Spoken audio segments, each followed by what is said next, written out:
Series. Okay, याद है redox reaction एक चैप्टर है 11th क्लास के, उसमें रिलेटेड है, ठीक है, वो वहां से उसकी स्टार्टिंग है। So standard electrode potential means every element has the tendency to either losing the electron or gaining the electron. If an element has the tendency to lose electron, the potential developed is called the reduction potential. Tendency to lose the electron means oxidation potential, and or tendency to gain electron means reduction potential. So suppose we take sodium. Sodium has a tendency to lose electron, so that means it has a tendency to undergo which reaction? Oxidation. Okay, so standard electrode potential means when electrode potential is experimentally determined under standard conditions of temperature and pressure by using SHE. SHE मतलब standard hydrogen electrode, और दूसरा नाम है इसकी normal hydrogen electrode. ये standard electrode use करके, आपको याद है एक सेल में दो हाफ होती है, एक रिडक्शन हाफ है, एक ऑक्सीडेशन हाफ है। आयुष सुन रहे हो ना? आयुष सुन रहे हो? Yes yes ma'am. हर एलिमेंट को डिपेंड करते हैं, उसमें SHE और कैथोड फंक्शन कर रहे हैं, एनोड फंक्शन कर रहे हैं। आपको मैं एक एग्जांपल बताऊं, if you want to determine electrode potential of zinc, in that case zinc is highly reactive compared to hydrogen. So जो ज्यादा रिएक्टिव है उसको क्या टेंडेंसी रहता है? टेंडेंसी टू लूज इलेक्ट्रॉन, सो वो ऑक्सीडेशन होगा उसको, ठीक है, वो बनेगा एनोड, ठीक है, जैसे एनोड बनेगा zinc. Okay, in this case standard hydrogen electrode function से कैथोड। अब दूसरे एग्जांपल बताऊं, जैसे हमने कॉपर ले लिया। कॉपर और हाइड्रोजन में रिएक्टिविटी सीरीज में हाइड्रोजन की पोजीशन और कॉपर के ऊपर है, so SHE function as anode and copper function as cathode. इस तरीके से सेल सेटअप करके जो EMF का इक्वेशन है ना, क्या याद है? EMF is equal to E0 cathode minus E0 anode, याद है? ऑक्सीडेशन हाफ, याद है? उसी के हिसाब से स्टैंडर्ड हाइड्रोजन इलेक्ट्रोड की इलेक्ट्रोड पोटेंशियल 0 है, क्योंकि वो स्टैंडर्ड है, उसको 0 मान के, और जो नेक्स्ट इलेक्ट्रोड है उसी का इलेक्ट्रोड पोटेंशियल हम डिटरमिन कर सकते हैं। इस तरह से जो वैल्यू मिलते हैं उसी वैल्यू को बोलते हैं स्टैंडर्ड इलेक्ट्रोड पोटेंशियल, ठीक है। दोनों टेंडेंसी है, लेकिन इलेक्ट्रोकेमिकल सीरीज में जो वैल्यूज देते हैं वो सिर्फ रिडक्शन पोटेंशियल है, क्योंकि वो स्टैंडर्डाइज किया हुआ है रिडक्शन पोटेंशियल, ठीक है। और कुछ रिडक्शन पोटेंशियल दिया है, मतलब जो जिंक आते हैं, जिंक का टेंडेंसी है वो, उसी का वैल्यूज -0.76 है, माइनस आ गया, ठीक है। और लेस रिएक्टिव कॉपर आ गया, कॉपर की इलेक्ट्रोड पोटेंशियल मतलब स्टैंडर्ड इलेक्ट्रोड पोटेंशियल है +0.36, देखा। हाईली रिएक्टिव आ गया, माइनस साइन आ गया उसकी, लेस रिएक्टिव में आ गया पॉजिटिव साइन। इस तरीके से बेसिक दिया हुआ है रिडक्शन पोटेंशियल, ये इसके आधार पे इलेक्ट्रोकेमिकल सीरीज बना हुआ है, ठीक है, क्लियर। आयुष, हमारे एक चैप्टर है इलेक्ट्रोकेमिस्ट्री, उसी में ये पूरा अपन को पढ़ना है, ठीक है, तब मैं डिटेल में बताऊंगा। ऑक्सीडाइजिंग पावर में इसी से रिलेटेड है ना हैलोजन की? हाँ, तो लेकिन आपको डायरेक्ट उसी में नहीं बोलना है, आपको अभी कितनी बोलना है ना, अभी के पास कौन सा इंफॉर्मेशन है? Halogen have the tendency to gain electron only, isn't it? Gain electron ही करते हैं, उसको लूज करने का टेंडेंसी नहीं है, ठीक है। तो उसी के आधार पे आप एक्सप्लेन कर सकते हैं कोई भी क्वेश्चन, ठीक है। लेकिन इंटर हैलोजन कंपाउंड में क्या है? हाईली रिएक्टिव हैलोजन इलेक्ट्रॉन को रिसीव करेगा, लेस रिएक्टिव हैलोजन इलेक्ट्रॉन को लूज करेगा, ठीक है। इलेक्ट्रॉन को लूज करेगा तो उसके ऑक्सीडेशन स्टेट आ गया प्लस, इलेक्ट्रॉन को गेन करेगा तो उसके इलेक्ट्रोड ऑक्सीडेशन नंबर आ गया माइनस, ओके। और आपको मैं एग्जांपल बताऊं, अगर ClF इंटर हैलोजन कंपाउंड आ गया, ClF में इलेक्ट्रॉन गेन टेंडेंसी ज्यादा फ्लोरीन का है, तो फ्लोरीन की ऑक्सीडेशन नंबर आएगा नेगेटिव, और क्लोरीन की ऑक्सीडेशन नंबर आएगा पॉजिटिव, क्लियर। आयुष सिर्फ इंटर हैलोजन कंपाउंड में आते हैं, ऑक्सो एसिड्सो हैलोजन में भी आते हैं, ये दोनों में पॉजिटिव ऑक्सीडेशन स्टेट आता है, बाकी में कहीं हैलोजन में पॉजिटिव ऑक्सीडेशन स्टेट नहीं है, इसको ध्यान रखिएगा, ठीक है। और कोई डाउट किसी को है? ओपन डिस्कशन करना है आपको पहले, उसके बाद फिर मैं अपने तरीके से मैम, ठीक है। और किसी को डाउट है? Yes ma'am. Ma'am optical isomerism. हाँ Nandini, ma'am optical, many happy returns of the day, god bless you, ठीक है। मैंने Thank पहले you, बोलना था, पहले मैंने पूरा डाउट, हाँ क्या पूछ रही थी? मैम ऑप्टिकल पूछो। Isomerism. Optical isomerism, optical isomerism आपको नहीं पता? यस यही पूछ रहे हैं? Ma'am, yes ma'am. Okay. Optical isomerism is a type of stereoisomerism. Stereoisomerisms are classified into two categories. One is called optical isomerism and second is called cis-trans isomerism or geometrical. Optical isomerism is directly related to 3D structure of compound, 3D structure. So optical isomerism explain करने के लिए या हम decide करने के लिए एक apparatus use करते हैं, इसका नाम है polarimeter. So when we keep a sample of organic compound in polarimeter and using plain polarized light. What do you mean by plain polarized light? I'll explain. जो नॉर्मल लाइट हम prism के through pass करेगा तो वो split होगा 7 different colours, आपको मालूम है, विद जी और black. And white light contains 7 different wavelengths. So when we pass white light through a medium, it vibrates in all possible direction. ठीक है, सारे डायरेक्शन में वो वाइब्रेट करते हैं, इसीलिए व्हाइट लाइट का नाम है पॉलीक्रोमैटिक लाइट. पोली का मतलब है many, polychroma means color, polychromatic light means that light contain many colors, so because of the presence of different wavelength. ये हो गया लाइट. और ये सेम लाइट हम एक पर्टिकुलर टाइप प्रिज्म है निकोल प्रिज्म, उसी के थ्रू हम ये व्हाइट लाइट को पास करें तो क्या होगा, ये सारे वाइब्रेशन अलग अलग जो वाइब्रेशन में पहले था वो एक ही डायरेक्शन में वाइब्रेट होने लगता है लाइट, इसकी आउटपुट. इसी लाइट का नाम है प्लेन पोलराइज्ड लाइट, और सिंपल शॉर्ट फॉर्म में इसको बताते हैं PP light. PP light use करके हम डिसाइड कर सकते हैं given organic compound optically active है या नहीं. कैसे डिसाइड कर सकते हैं? पोलरीमीटर के अंदर जो ऑर्गेनिक कंपाउंड है वो उसको रखते हैं, उसके बाद प्लेन पोलराइज्ड लाइट पोलरीमीटर के थ्रू एंटर करवाते हैं, और उसी में एक जैसे अपन गाल्वेनोमीटर में ऐसे नीडल्स होता है ना, left side right side zero में रोटेट करते हैं, इस तरह से एक नीडल है पोलरीमीटर के अंदर है, जो ऑर्गेनिक कंपाउंड अगर उसी के जो नीडल राइट साइड में रोटेट हो गया, प्लेन पोलराइज्ड लाइट को राइट साइड में रोटेट कर दिया, तो उसी आइसोमर का नाम है डेक्स्ट्रोफोर. Dextro means dextro rotatory sample. हाँ Shreyas, it is in the syllabus halo alkane and halo arene, उसमें है stereochemical aspect of halo alkane and halo arene. Stereochemical aspect ये पढ़ा है ना, रिटेंशन, इन्वर्शन, ये सब उसी में आ रहा है. ठीक है, सो वो मैंने बता दिया था, याद है आपको कौन सी, when we keep alphabet in front of the mirror. अच्छा ठीक है, इसको मैं कंप्लीट कर दूंगी, उसके बाद बता दूंगी. So polarimeter, if the light rotate, the plane polarised light is deviate to left right side, that isomer is called a dextro-rotatory form. Or if plane polarized light deviate to left side, that form is called a levorotatory form. I will give the example, but they have same molecular formula.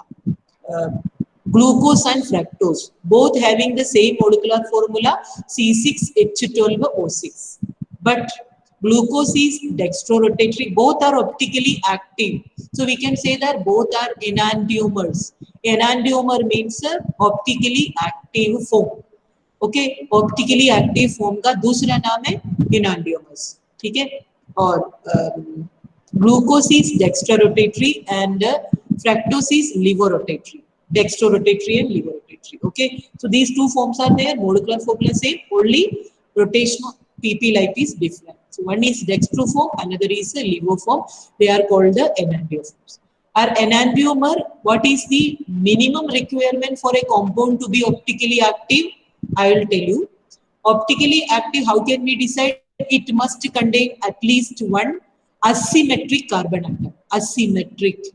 Asymmetric carbon atom means carbon atom in which all four valencies are satisfied by means of different atoms or group of atoms. वो मैं आपको example बता देती हूँ board पे. CH3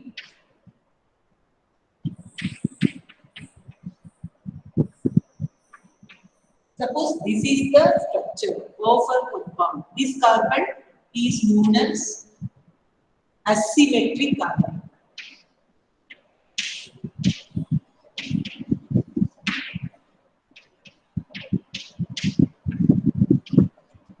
Asymmetric carbon atom. Asymmetric carbon atom means this carbon only, not this carbon. So the carbon atom in which all four valencies are satisfied by means of different atoms or group of atoms. इसी को बोलते हैं optical activity. तब भी एक compound optically active होगा. ठीक है, उसमें एटलीस्ट 8 कार्बन होना चाहिए. वो उसकी 4 वैलेंसी को अलग अलग एटम और ग्रुप ऑफ एटम से कनेक्टेड होंगे. आगे समझ में नंदिनी? आगे? Yes ma'am, yes ma'am.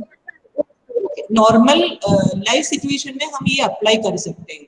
उसमें भी ऑप्टिकल एक्टिविटी, और उसको दूसरे नाम है क्या बोलते हैं इसको, non super impossible mirror image. मतलब ऐसे कंपाउंड हम मिरर के सामने रखे, फिर उसकी इमेज देखे, और दोनों ऑब्जेक्ट और मिरर इमेज दोनों अलग अलग होगा. जैसे हमको हैंड ग्लव्स पहनना है, लेफ्ट हैंड की ग्लव्स राइट हैंड में फिट होगा या नहीं? फिट होगा? नहीं ना नंदिनी? यस मैम, नहीं होगा. नो मैम, नहीं. हाँ, नहीं होगा. मतलब ये दोनों नॉन सुपर इम्पॉसिबल है. ठीक है, सुपर इम्पॉसिबल हो सकता है कहाँ पे? अगर लेडीज की अगर हमें सॉक्स पहनना है, लेडीज की जो सॉक्स है वो नॉन सुपर इम्पॉसिबल ही बनेगा. और जो नॉर्मल जेंट्स की सॉक्स है उसी में वैसे थंब डालने के लिए स्पेशल केस तो ये नहीं, तो उसमें लेफ्ट और राइट में कोई फर्क नहीं है. वैसे वाले सॉक्स को हम बोलते हैं ये सुपर इम्पॉसिबल है. ठीक है, लेकिन लेडीज यूज करते हैं, स्पेशली जो विंटर सीजन में यूज करते हैं, जो उसके थंब अलग केस आते हैं उसमें, वो हम बोल सकते हैं नॉन सुपर इम्पॉसिबल. और ये सेम हम ऑर्गेनिक में या कंपाउंड में यूज करेगा तो जो कार्बन बोलते हैं, उसी कार्बन की 4 वैलेंसी अगर अलग अलग है, मिरर सामने रखोगे तो उसकी मिरर इमेज जो मिलता है उसमें, और ये जो ओरिजिनल जो स्ट्रक्चर है उसमें भी नॉन सुपर इम्पॉसिबल दिखाई देगा. इसीलिए उसको बोलते हैं ऑप्टिकली एक्टिव. आगे समझ में? और ऑप्टिकली एक्टिव फॉर्म का नाम है एनांटियोमर. सुपर इम्पॉसिबल मीन्स, हाँ, super impossible means optically inactive. Ayush, optically inactive है. नॉन सुपर इम्पॉसिबल होना चाहिए. नॉन सुपर इम्पॉसिबल मतलब मिरर और ऑब्जेक्ट अलग होना चाहिए. Object and it's mirror image दोनों अलग होना चाहिए, तभी हम बोल सकते हैं वो ऑप्टिकली एक्टिव है. क्लियर हो गया? आयुष, नंदिनी और श्रेयश, डाउट क्लियर हो गए तुम्हारे? मैम हाँ, आयुष मैम, ये ऑप्टिकली इनएक्टिव मैम एंटोमेरिक फॉर्म हो जाएगा. दो एंटियोमर में, हाँ नहीं, ऑप्टिकली इनएक्टिव डायस्टोमर्स होती है, उसका अलग ही नाम है optically inactive. Okay, optically inactive हमारे जो कोर्स में कहाँ पे आ रही है? हालो अल्किन हालो अरीन में. तो SN1 और SN2 मैकेनिज्म है ना, उसमें आ रही है. Retention of configuration, inversion of configuration. Retention किस में आ रहा है? SN1 में आ रहा है. इन्वर्शन ऑफ कॉन्फ़िगरेशन किस में आ रहा है? SN2 में. यही है stereochemical aspect of halo alkane and halo. Can you tell which chapter will have the highest weightage? देखो श्रेयश, हम मान के चलो सरफेस केमिस्ट्री की कम है थोड़ा, लेकिन बाकी जितनी चैप्टर है इक्वली देते हैं. याद रखिएगा, इक्वल है, ऑलमोस्ट सेम. 1 और 2 की डिफरेंस है, 1 ज्यादातर 1 मार्क की डिफरेंस होगा। सरफेस केमिस्ट्री 2 मार्क की कम मान के चलो, बाकी में इक्वल वेटेज है, याद रखिएगा, ठीक है, इक्वल वेटेज है।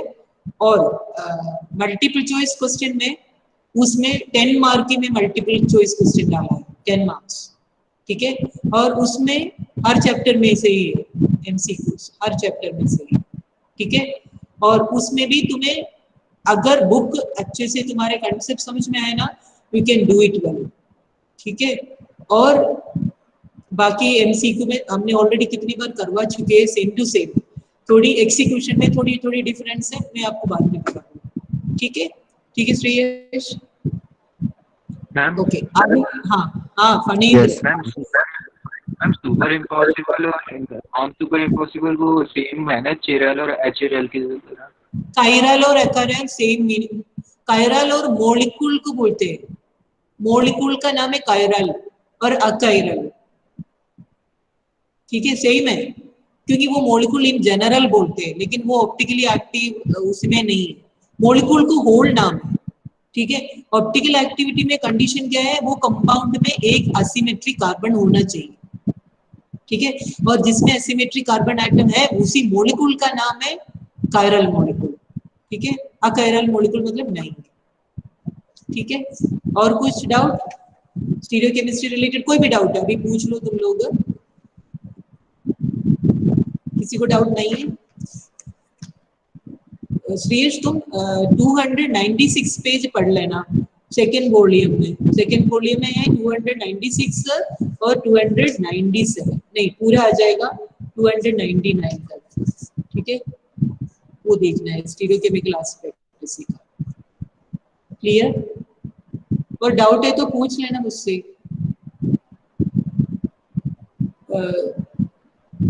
फनेंद्र, ऑर्गेनिक कंपाउंड को हम नॉर्मली ये नहीं बोलते, ऑर्गेनिक कंपाउंड का ही नाम हम बोलते हैं असिमेट्रिक और सिमेट्रिक कार्बन एटम। कायरल और अकायरल वर्ड हम यूज करते हैं नॉर्मली जो डे टू डे लाइफ में जो भी ऑब्जेक्ट्स है, जैसे अल्फाबेट एच, ठीक है, अल्फाबेट एच की जो मिरर इमेज एक जैसे ही है ना, है Yes, दोनों एक जैसे yes. अकायरल हो गया। लेकिन पी ऑब्जेक्ट देखो, पी अल्फाबेट पी, वो मिरर में देखोगे तो क्या दिखाई देगा, क्यू, तो वो दोनों को हम बोलते हैं, क्या बोलते हैं, कायरल, कायरालिटी, ठीक है, यही फर्क है। नॉन सुपर इम्पॉसिबल का मॉलिक्यूल का नाम है कायरल और सुपर इम्पॉसिबल का नाम है अकायरल, अकायरल, ठीक है। और कुछ डाउट बाकी लोगों को, कोई डाउट है पूछो अभी, अब कोई भी चाहते हैं कुछ, अभी हमारे पास 20 मिनट है।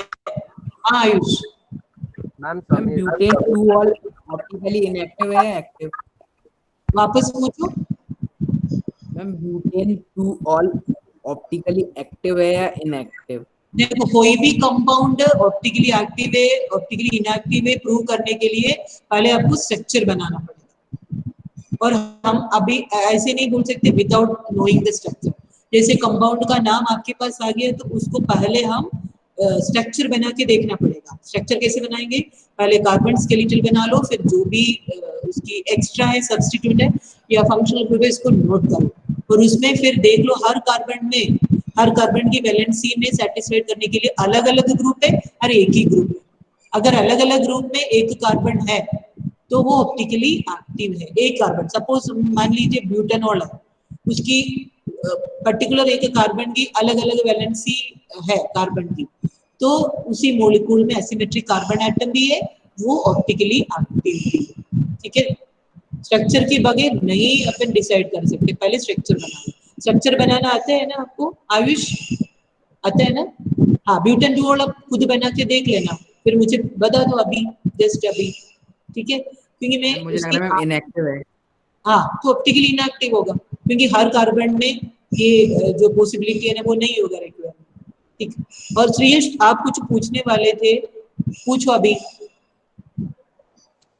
हाँ नो मैम क्या पूछेंगे, पढ़ना अभी आपको पढ़ना स्टार्ट पड़ता है कुछ नहीं पूछना है? पढ़ना स्टार्ट किया है श्रेयस आप? अरे ऑर्गेनिक मैम करा है मैम, कितने बड़ा चैप्टर है मैम वो पी ब्लॉक में, 2-3 साल लग जाएंगे मैम उसे करने में। पी ब्लॉक की पहले वो डिलीट वाला आपने किया है कि नहीं, ये बताओ। हाँ मैम वो भी कर लिया मैम, तब भी कितना बड़ा है मैम, जितना मैम बाकी के 3 चैप्टर मिला के तो सिर्फ ग्रुप 15 है उसका। नहीं है, आपको देखो, आप एनसीईआरटी से देख रहे हो ना, एनसीईआरटी में देखो उसमें मेन मेन 3 पॉइंट्स होते हैं। एक एटॉमिक प्रॉपर्टी, फिजिकल प्रॉपर्टी होती है। इमेजिन करो 15, 16, 17, 18 जो भी है उसमें सब सिमिलैरिटी है, एक जैसे ही है, ठीक है। कहाँ फर्क होगा, अनोमलस बिहेवियर भी सेम है सब में, जैसे अनोमलस बिहेवियर नाइट्रोजन की अनोमलस बिहेवियर ऑक्सीजन में सेम है, ऑलमोस्ट सेम है ना। तो आपको उसमें नटशेल में उसकी जो बिल्कुल समराइज करके उसको नोट बना लो, फिर ये आपको काम आएगा एनुअल में भी, ज्यादा बड़ा चैप्टर नहीं है। और फिर आपका पॉइंट आएगा अलग अलग उसमें कंपाउंड है, जैसे कि अमोनिया है, अमोनिया क्या क्या पढ़ रहे हैं आपको, मैन्युफैक्चर है और उसमें रिएक्शन एक आध है बस, ज्यादा नहीं है। यूजेस आपको नॉर्मली आता है अमोनिया का क्या क्या यूज है, मैन्युफैक्चर ऑफ फर्टिलाइजर्स, और इस तरह से यूजेस है वो आपको अपन वैसे भी लिख सकते हैं, कोई रटने वाला कुछ चीज नहीं है उसमें। इस तरह से आप समझ लो चैप्टर को, पूरी इसके पेज को गिनो मत, एक बार मेरी बात समझ लो, इस तरह से आप करके तो देखो मैम आज। उसमें हाँ सिर्फ फिजिकल प्रॉपर्टीज, केमिकल प्रॉपर्टीज। हाँ, एटॉमिक प्रॉपर्टी भी होती है उसमें, पता है ना आपको, 5 एटॉमिक प्रॉपर्टी होती है, जैसे कि electronic configuration, ionisation, enthalpy. Physical और एटॉमिक अलग होती है।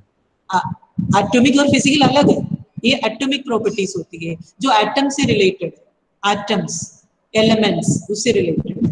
और फिजिकल प्रॉपर्टी में क्या है, देखो 3 ही पॉइंट होती है क्रिएशन। सबसे पहले आएगा फिजिकल स्टेट, और सेकंड आएगा उसकी मेल्टिंग पॉइंट और बॉइलिंग पॉइंट, उसके वेरिएशन कैसे हैं, बस ये देखना है। और थर्ड में आ जाएगा सोल्युबिलिटी, सोल्युबल है कि नहीं वाटर में, या इनऑर्गेनिक सॉल्वेंट में सोल्युबल है, पोलर सॉल्वेंट में सोल्युबल है, नॉन पोलर सॉल्वेंट, बस इतना ही पॉइंट है, कुछ नहीं उसके अलावा फिजिकल प्रॉपर्टी। और उसमें कंसेप्चुअल क्वेश्चन कैसे आते हैं बता दूं मैं, एक कंसेप्चुअल क्वेश्चन है, जैसे कि मान लीजिए वो कंपाउंड ले लिया हमने, अमोनिया ले लिया NH3 और फास्फोरस का हाइड्रेट ले लिया PH3, अमोनिया और PH3 इसमें क्या फर्क है, ठीक है, क्या फर्क है, एक गैसियस स्टेट में एक लिक्विड स्टेट में, क्यों हो गया ऐसे, इस तरह से क्वेश्चन आते हैं, ठीक है, इस तरह से और कंसेप्ट। मैम हाँ ऑर्गेनिक कैसे पढ़ना है ये बता दो मैम, क्योंकि मैम वो उसमें पढ़ते हैं, फिर मैम जैसे वो RX वाली रिएक्शन थी, कोई पढ़ ली मैम 1 घंटा कहीं और चले गए, फिर वापस आ गया, फिर ऐसा लगता है तो पढ़ा ही नहीं था, फिर याद ही ये नहीं देखो, रहते। मैं बता दूं श्रेयस, ये ऑर्गेनिक ऐसे ही चैप्टर है, ऑर्गेनिक चैप्टर मतलब वो ऑर्गेनिक की जो सब्जेक्ट है ना और पार्ट है ना, उसी का यही इंपॉर्टेंस है। वो जितने भी आप पढ़ोगे ना, तब तब आपको लगेगा और मैंने कुछ पढ़ा ही नहीं, सब एक, every time you feel it is new, और पहले का कुछ भी याद नहीं है। उसके लिए एक ही तरीका है, आपको सिंपल बता दूं, जो मैंने पहले भी बता दिया था वही बात अपनाओ, सिंपल छोटा नोट बना लो। अभी भी आपके पास टाइम है, अभी 2 ही चैप्टर हो गए ना, अभी आप मान के चलो, मैं आपको गाइड कर दूंगी अभी इसी क्लास में कैसे आपको ऑर्गेनिक केमिस्ट्री पढ़ना है। 2 चैप्टर है ना, अभी मैं बता सकती हूँ 10 मिनट में पहले चैप्टर का, ऐसे आप रिविजन करो, और अगले दिन में जब भी हमारा पीरियड लगता है तो मैं आपको दूसरा चैप्टर भी बता देती हूँ, या फिर आपको मैं व्हाट्सएप में बता दूँ या फोन पे बता दूँ, मुझसे पूछो, ठीक है।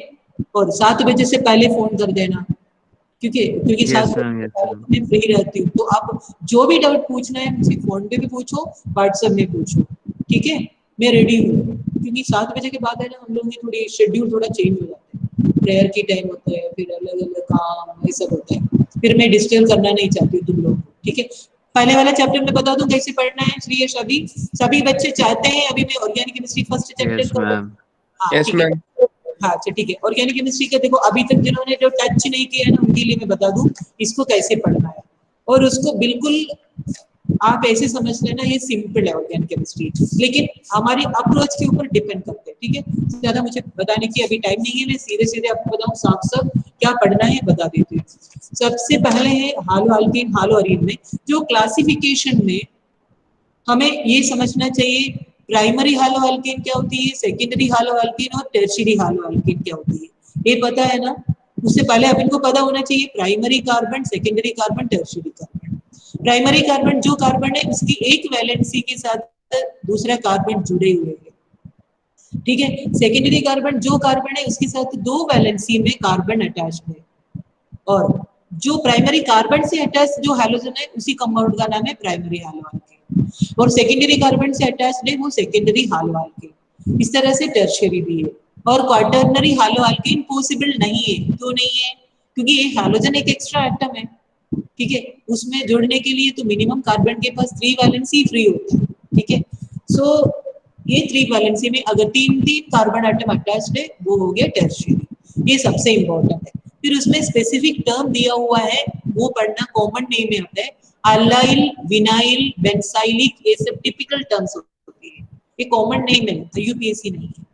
अल्लाइल का मतलब है जो कार्बन से हाइड्रोजन एटम अटैच्ड है, उसी कार्बन के साथ एक कार्बन है वो sp2 हाइब्रिडाइज्ड है। ये आपको मैं बोलने से अच्छा है कि आप अगर बुक खोल के रख लो आपके सामने, तो आपको उससे ज्यादा बुक है तुम्हारे पास, श्रेयस तुम्हारे पास है ऑर्गेनिक से बुक एक मिनट, पेज नंबर 282 ले लो, और उसमें एक टर्म दिया हुआ है बेंसाइलिक, अल्लाइलिक, विनाइलिक, ये सब दिया हुआ है। वो क्या है उसको समझ लो, क्योंकि ये आपके क्वेश्चन पेपर में आ सकते हैं, क्योंकि ये इनडायरेक्ट क्वेश्चन में ये इंपॉर्टेंट है, कॉमन नेम, ठीक है। तो ये कैसे आता है, उसकी स्पेशलिटी क्या है आपको देखना है। नोमेनक्लेचर आपको बताने की जरूरत नहीं है, नोमेनक्लेचर में आपको ज्यादा कुछ पढ़ना मत। नोमेनक्लेचर कैसे करना है, उसकी जो कॉमन रूल्स होती है उसको एक बार देख लो, सब में एक जैसे ही। फंक्शनल ग्रुप में सिर्फ डिफरेंस है, जैसे कि एल्डिहाइड में डिफरेंट है, कीटोन में डिफरेंट है, ठीक है। हालो अल्केन, हालो अरीन में कुछ ज्यादा डिफरेंस नहीं है, हैलोजन में यूज करना है, ठीक है। तो उसमें ज्यादा एनर्जी यूज मत कर। मैम पेज नंबर नोमेनक्लेचर की, अच्छा अभी मैंने जो बता दिया उसी का ना, बेंसाइलिक वगैरह वो 282 पेज नंबर है, पेज नंबर 282, ठीक है। देख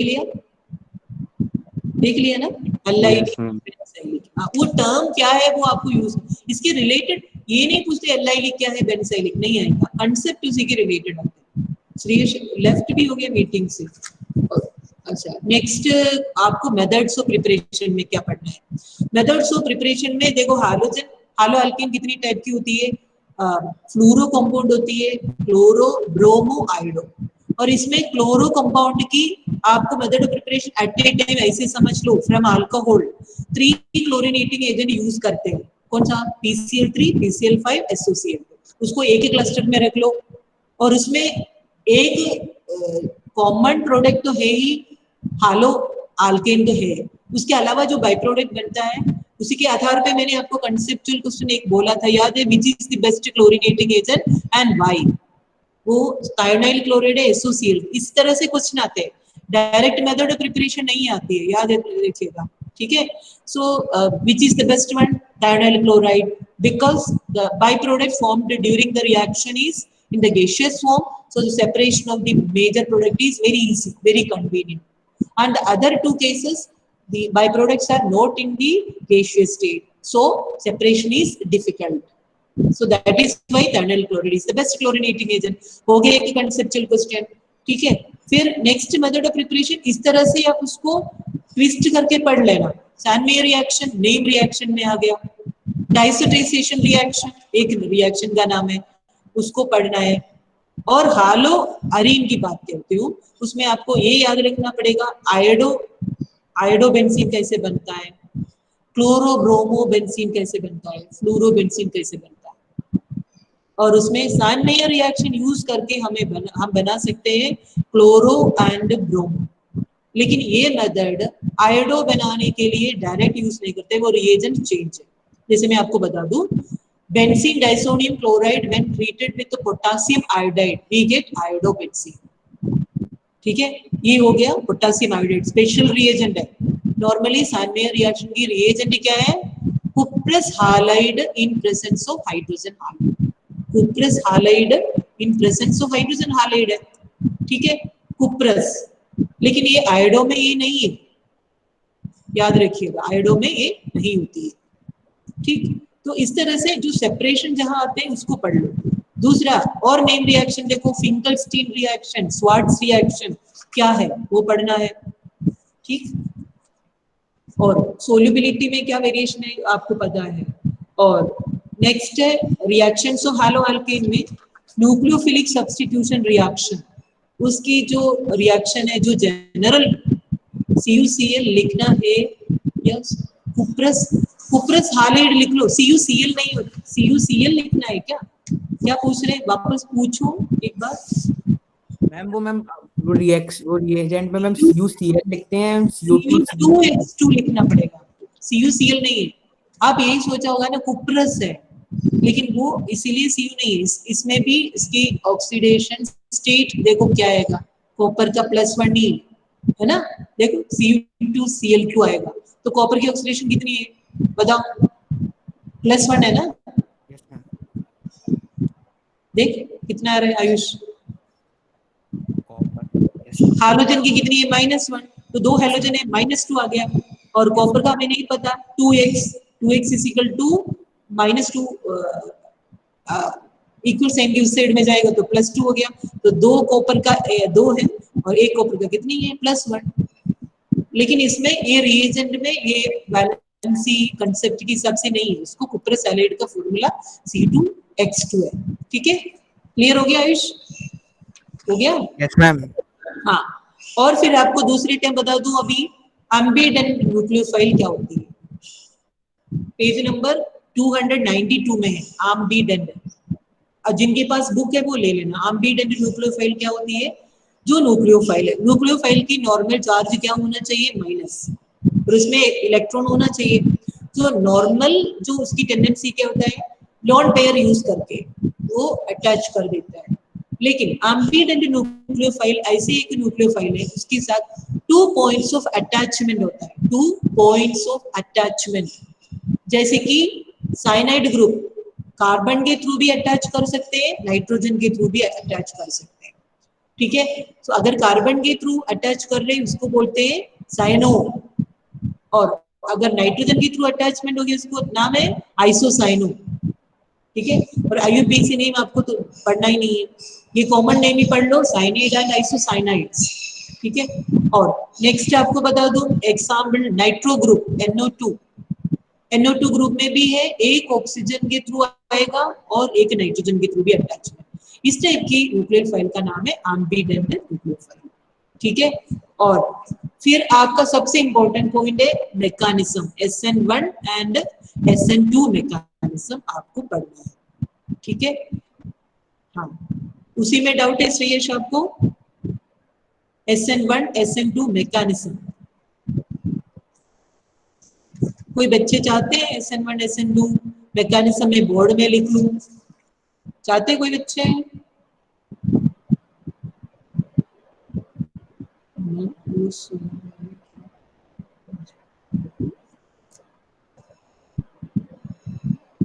साइनो, हाँ साइनो मतलब श्रेयश जो CN ग्रुप है ना वो कार्बन के थ्रू अटैचमेंट है। जैसे मैं आपको बता दूं R, मैं आपको बोर्ड में लिख के बताऊं,